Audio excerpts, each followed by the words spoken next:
The big rumor mill news that broke within the last couple of days is that according to PW Insider, which is a fairly reputable wrestling site, they say Ricochet has given notice that he's leaving the WWE when his deal is up this summer. That's all it says is this summer. There's no known date on when this contract ends. We don't know if this summer means, end of this month.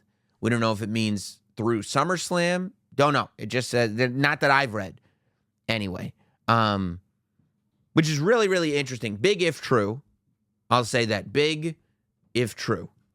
Ricochet has had a very interesting run in the WWE, but I would say thus far, a fairly successful run in WWE. You'd be hard-pressed to say that Ricochet has not found a lot of success in the WWE. He had his run as the Intercontinental Champion before Gunther took it away from him. And even after that, it's not like he wasn't used in a real way. Even right now, being a part of the whole thing with Braun Breaker coming in and Ilya Dragunov and being there as part of that sort of 3-person rivalry thing happening. But it was less than a year ago that he had a massive match at SummerSlam with Logan Paul. And they're not just handing out Logan Paul matches to whoever. That's a lot of faith to have in somebody, not just in the fact that the match is going to be good. Because the whole appeal of Logan Paul is that not only is he this massive celebrity, but that he's actually very good.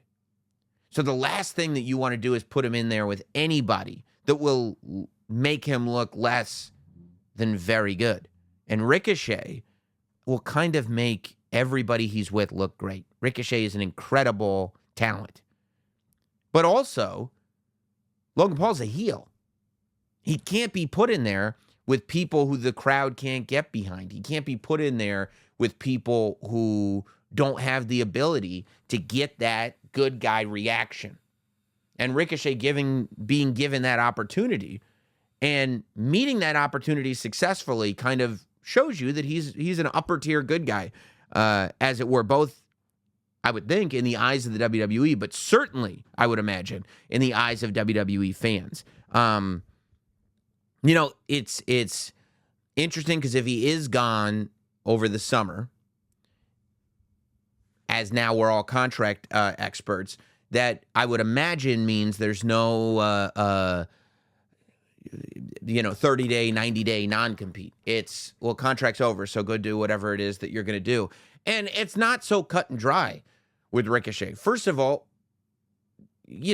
beyond when is his contract actually up, you got a ton of questions.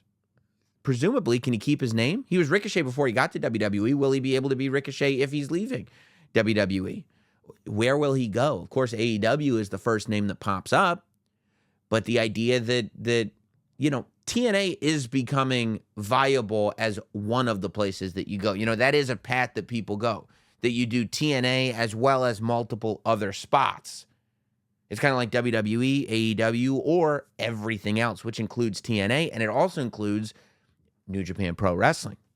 Ricochet could have a tremendous run in New Japan Pro Wrestling. But if you look at AEW, that's where people that he's got history with are right now.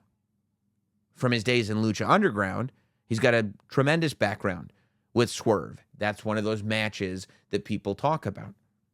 He's got a tremendous history with Will Ospreay.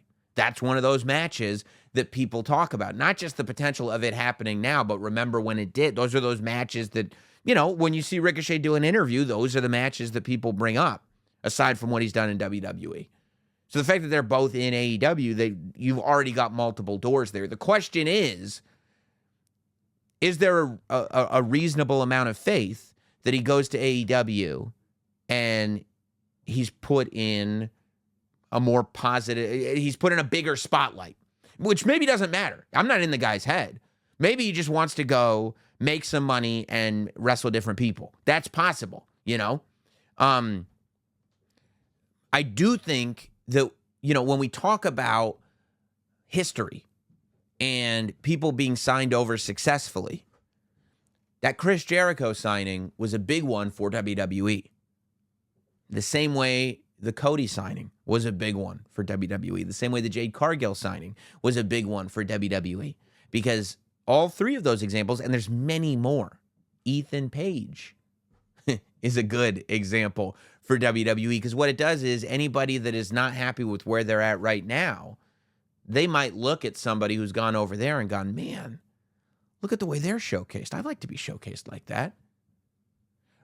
Ricochet is an opportunity to do just that in the opposite direction. If you can do it successfully, if you can go make Ricochet, be the type of person that can headline Wembley Stadium, doesn't even have to be Wembley, headline multiple pay-per-views, then maybe there are people who feel like they have the potential to headline that they're not getting the opportunity for. I mean, it's if you can do that, I think it would be good. I think a lot of questions, of course, come up because we all love Samantha Irvin. And will this impact her? I can't imagine that this will impact Samantha Irvin. Of course, everybody wants to be around the person that they're in a relationship with. Everybody wants to be around their partner.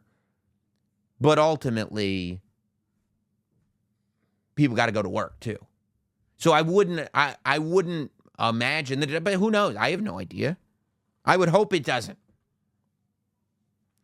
Or wouldn't it be fun if this is new kayfabe? Not to say that I honestly don't think it is. I haven't spoken to anybody. I don't think that it is.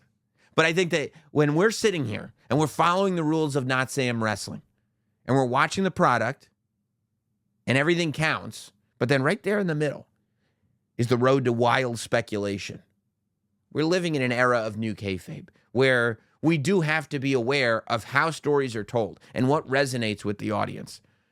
And we are in an era, in a moment, where contract news is resonating with hardcore wrestling fans that consume wrestling content regularly on the internet, that are watching the shows, but that's not enough. That are downloading podcasts, that are watching YouTube videos. They love contract news. You can look at the numbers. Contract news is king. That's it. That's what they say. So if this isn't it, and it could be, but it could not be, will at some point we see this sort of,